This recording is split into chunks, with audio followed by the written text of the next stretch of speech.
when the education route and the GP routes and all the other support routes that are there to help a child through depression and suicidal awareness and difficult times and with the neurodiversity, when that has all failed them, you don't need to be qualified to be a parent that helps your own child. And that is my take on things, is stepping up as parents and taking responsibility and learning and supporting them. Because when everything else fails, parents are the one person who's there for them, not 6 months down the line in an appointment, by which time the problem's no longer relevant and they don't want to talk and they put up barriers to strangers. So I suppose really it would help to go back to the beginning a little bit, wouldn't it? I'm jumping the gun a bit. You're fine, Key.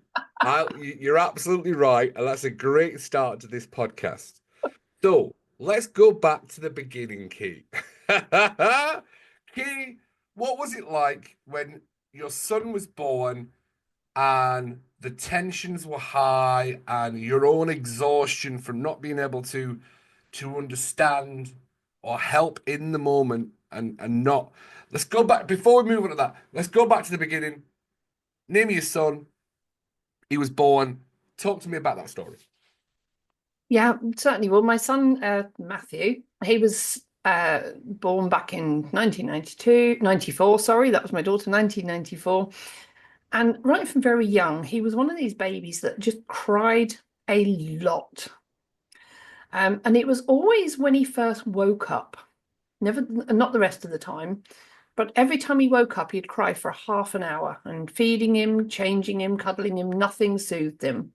And it was always a half an hour and then he'd settle down. And it just seemed unusual. I'd already had a daughter, so I had that comparison. But there was also something else. And it was when he was just 10 weeks old that I said to my mum, it's almost as if he's autistic. Because I couldn't bond with him as a baby and I couldn't get eye contact. Now, when you, as a mother, you're bonding with your child, they look at you when they're feeding, and he never looked at me. And I knew about autism as in classic, I call it classic autism, but some people jump on it for different titles. But I knew of it in terms of the mental health institutes in which my father had worked, and movies like The Rain Man.